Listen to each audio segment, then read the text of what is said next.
आज मैं आपको क्वेश्चन प्रैक्टिस से रिलेटेड वो सोर्सेज आपको बताने वाला हूं जिनसे मैक्सिमम नीट में जो क्वेश्चंस होते हैं डायरेक्टली वहीं से आते हैं। बट आप में से बहुत सारे बच्चे ऐसे हैं कि जो ये बोलते हैं कि भैया ये बुक बेस्ट है, ये टीचर ने बोला था, ये स्टूडेंट ने बोला था, हमारे जो सीनियर्स हैं उन्होंने बोला था ये बुक बेस्ट है। देखो, बुक्स को जो कैटेगराइज किया जाता है वो कैटेगराइज किया जाता है ऑन द बेसिस ऑफ कि यार आपका कौन सा चैप्टर, कौन सा टॉपिक वीक है। अगर आपको कोई टॉपिक के क्वेश्चन सॉल्व नहीं हो रहे हैं तो आपको उससे रिलेटेड सॉल्व एग्जाम्पल प्रैक्टिस करने होते हैं उसके कंसेप्ट को समझने के लिए। तो वो बुक उस स्टूडेंट के लिए बेस्ट बुक होती है।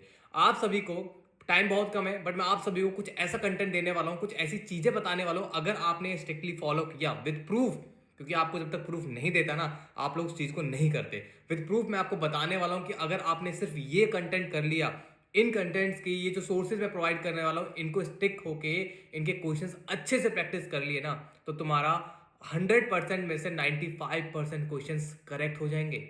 और इतने तो बच्चे नहीं करके आते। क्यों नहीं करके आते? क्योंकि कंफ्यूज रहते हैं कि यार कहां से करें, क्या बेस्ट है, कुछ पता नहीं है कहां से क्वेश्चंस आते हैं। देखो, पहली बात तो मैं आपको सबसे पहले एक प्लानर देना चाहूंगा। प्लानर इन द सेंस कि आपको एक वो सोर्स देना चाहूंगा जिस सोर्स को मैंने टेलीग्राम पे डाल दिया है, सारा टेलीग्राम से ले लेना। इसमें आपको सारा मेंशन है कि किस चैप्टर के लिए आपको एग्जाम्पल सॉल्व करने, किस चैप्टर के लिए आपको एग्जाम्पलर सॉल्व करना है, किसके लिए आपको पीवाईक्यू सॉल्व करने, किस चैप्टर के लिए आपको आपके मॉड्यूल की एक्सरसाइज 1 2 3 सॉल्व करना है। हर चैप्टर को बहुत अच्छे से एनालाइज करने के बाद मैंने ये सारी चीजें बनाई है, तो प्लीज थोड़ा ध्यान देना क्योंकि बहुत मेहनत लगी है। और इसके बाद मैं आपको जो दिखाने वाला हूं वो ये है कि आपको प्रॉपरली दिखाने वाला हूं कि देखो यार, जो पेपर्स आते हैं ना, आप जब एनालाइज करने बैठोगे ना तो देखो 91 से आप लोग सोचते हो कि 91 से क्या स्टार्ट होता है, आपका बायो स्टार्ट होता है। यहाँ देखो अच्छे से देखना, 91 से जब बायो स्टार्ट होता है तो ये देखो सारा एनसीईआरटी मेंशन है कि ये एनसीईआरटी के ये पेज नंबर से, ये पेज, ये पैराग्राफ से लिया गया है। सेम आपका केमिस्ट्री एंड फिजिक्स पूरा मेंशन है कि यार ये क्वेश्चन यहां से लिए गए हैं। इनको एनालाइज करने के बाद और लास्ट 20 साल के पेपर एनालाइज करने के बाद कैसे थ्योरी क्वेश्चंस आते हैं, स्टेटमेंट वाइज क्वेश्चंस आते हैं, सारे statement wise question, graph based question, direct formula based question, जितने भी ये क्वेश्चंस आपके आते हैं इनको एनालाइज करने के बाद मेरे को ये मिला। और इसी कारण से मैंने भी अपना नीट फोड़ा। मेरे बहुत सारे दोस्तों ने आज प्रॉपर एम्स में है, सभी की हेल्प से मैंने एक ऐसा सोर्स बनाया है जिसको अगर आप लोग कर लोगे इन चैप्टर्स में जो मैंने मेंशन किया हुआ है कि इस चैप्टर की आपको ये सॉल्व करना है, तो आपको ज्यादा ज्यादा आपको स्ट्रगल नहीं करना पड़ेगा। आपको सिर्फ इन्हीं सोर्स पे स्टिक रहना पड़ेगा, इन्हीं सोर्स से क्वेश्चन प्रैक्टिस करने पड़ेंगे। अब मैं आपको बता देता हूं, पहला जो मैंने मेंशन किया है, तीनों सब्जेक्ट का मैंने 11th एंड 12th कवर कर दिया है, फिजिक्स, केमिस्ट्री एंड बायो, ठीक है, कवर कर दिया है। इसमें जो आपको करना क्या है, अगर मैं इस प्लानर को देखूं, फिजिक्स के प्लानर को, इसमें पीवाईक्यूज आपको सभी चैप्टर से करने हैं, चाहे ऑर्गेनिक हो, इनऑर्गेनिक हो, फिजिकल हो, केमिस्ट्री जो भी हो, फिजिक्स हो और आपकी बायो, सभी के आपको पीवाईक्यू सॉल्व करने हैं लास्ट 20 ईयर्स के।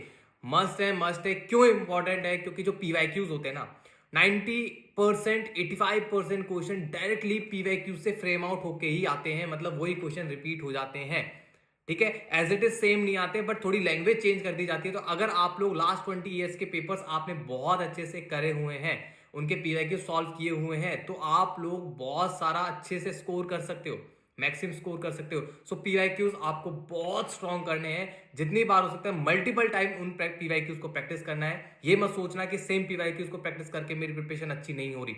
आपकी प्रिपरेशन बहुत अच्छी बूस्ट हो रही है, आप लोग शार्प हो रहे हैं, आपका जो माइंड है रिलेटेड टू क्वेश्चन फ्रेमिंग बहुत शार्प हो रहा है, ठीक है। उसके बाद इसमें मैंने लिखा है मॉड्यूल्स।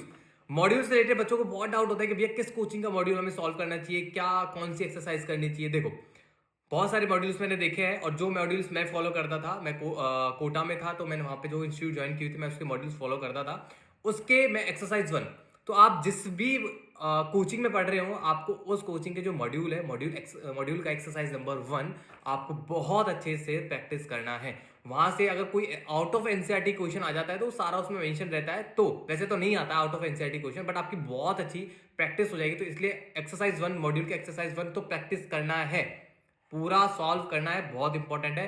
उसके बाद पीवाईक्यूज मैंने बता दिए, बहुत सारे मॉड्यूल्स में जो पीवाईक्यूज होते हैं सेकंड एक्सरसाइज में होते हैं, कुछ में थर्ड एक्सरसाइज में होते हैं, तो पीवाईक्यूज हमने ऑलरेडी कवर कर दिए, ठीक है। तो मॉड्यूल की एक्सरसाइज 1 सॉल्व करनी है और पीवाईक्यू सॉल्व करनी है। उसके बाद आते हैं, देखो, एग्जाम्पल्स एंड एग्जाम्पलर।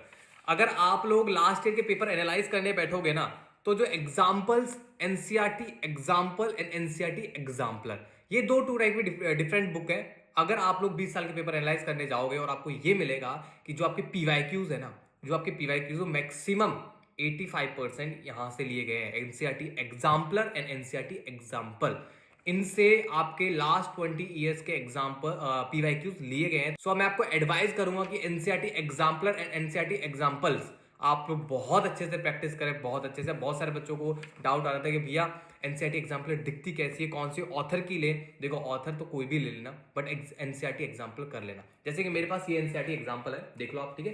ये एनसीईआरटी एग्जाम्पल है, इसके मेरे पास ऑर्गेनिक केमिस्ट्री की अभी मैं दिखा देता हूँ, क्योंकि बच्चों को बहुत ज्यादा डाउट होता है कि भैया ऑर्गेनिक में क्वेश्चंस कैसे बनते हैं, भैया ऑर्गेनिक हमें समझ नहीं आती है, समझ में आ जाती है तो क्वेश्चन प्रैक्टिस नहीं होते। भाई देख, ये जो मैं तेरे को दिखा रहा हूँ ना, जो डायरेक्टली एकदम रैंडमली जो पेज ओपन हो गया, ये रैंडमली नहीं हुआ, ये तुम्हारी किस्मत है। ये जो चीजें मैं दिखा रहा हूँ ना, ये एज इट इज क्वेश्चंस आते हैं, एज इट इज एग्जाम में। ये एनसीईआरटी एग्जाम्पलर से ऑर्गेनिक का पूरे क्वेश्चन ऐसे फ्रेम आउट होते हैं। लास्ट ईयर के पेपर्स खोल के देख लेना, आपको ये डायरेक्टली रिएक्शंस मिल जाएंगी। और आप लोग इन्हीं ऑर्गेनिक के लिए इतने बच्चे इतने पागल हो रखे होते हैं कि यार कहां से पढ़े कैसे पढ़े, बट सब कुछ आपकी आंखों के सामने, सब कुछ पेपर पूरा आपके सामने है, बट आप थोड़ा एनालाइज करके नहीं पढ़ते। जो आपको बता देता है ना कि यार ये बुक कर लो, ये बुक बहुत चाहिए, आप उसके पीछे भागते हो।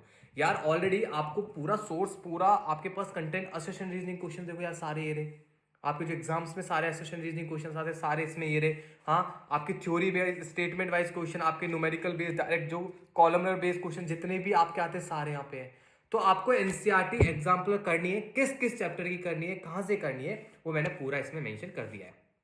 किस चैप्टर की करनी है, फिजिक्स की कौन से चैप्टर की करनी है, कौन सी की नहीं करनी, 11th की करनी है, फिर 12th की करनी है, बायो की करनी है नहीं करनी, सब कुछ मैंने बहुत अच्छे से मेंशन कर दिया है। दूसरा मैं आपको एनसीईआरटी भी दिखा देता हूं, क्योंकि आप लोग फिर बोलोगे भैया आपने एनसीईआरटी नहीं दिखाई। देखो एनसीईआरटी कुछ इस टाइप की दिखती है, आप सभी ने देखा होगा एनसीईआरटी में आपको मैं बता देता हूं, एनसीईआरटी के एग्जाम्पल्स बहुत बहुत इंपॉर्टेंट है। लास्ट 20 ईयर्स के पेपर एनालाइज करोगे तो आपको ये मिलेगा कि वहां से डायरेक्टली जो एग्जाम्पल्स है ना, एग्जाम्पल वो एज इट इज पुट होकर आते हैं, मतलब एज इट इज क्वेश्चंस आते हैं। कैसे आते हैं देखो, आप लास्ट ईयर के अगर सॉलिड स्टेट का क्वेश्चंस उठा के देखोगे लास्ट पीवाईक्यूज, तो उसमें आपको है ना ये स्टेटमेंट बहुत छोटे वे में गिवन होगा, जो क्वेश्चन फ्रेमिंग होगा ना स्टेटमेंट का बहुत छोटा गिवन होगा, ठीक है। वो आपसे डायरेक्टली ये आंसर होगा इसका 74%। देखो 74% इसका जो मतलब ये क्वेश्चन गिवन होगा, बहुत शॉर्ट फॉर्म में गिवन होगा, और आपको एग्जाम ने डायरेक्टली 74 क्वेश्चन पूछ रहा होगा, मतलब 74% पूछ रहा होगा। उसके अंदर आपको दिया होगा 68%, 54%, 74%, ये आपको गिवन होगा।